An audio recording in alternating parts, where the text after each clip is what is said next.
Precisely, Mr. President, as you just said, when you took power, to put it bluntly, there were more men than ammunition in the Burkinabe army.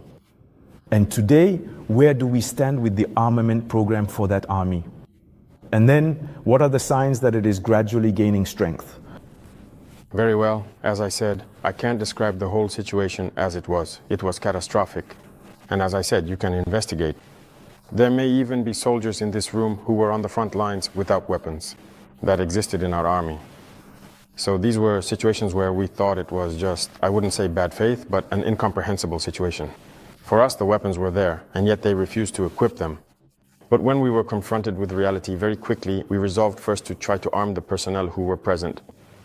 And that's when all hell broke loose, because many powerful countries refused to sell us weapons.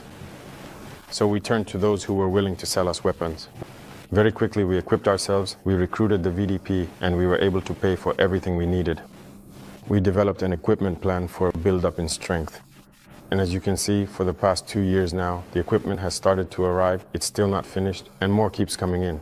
Maybe in a few days you'll see even more new equipment being presented, which is mainly support equipment, because first, the infantry.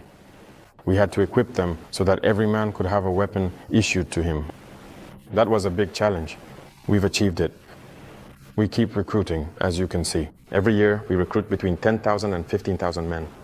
That's a considerable effort, because when we say adversity is present, the number of terrorists increases.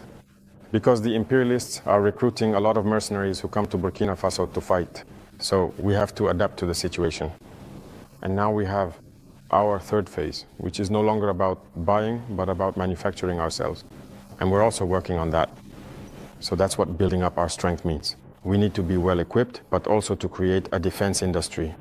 That's very important. In a few months or a few years, we'll have our soldiers here using weapons made in Burkina.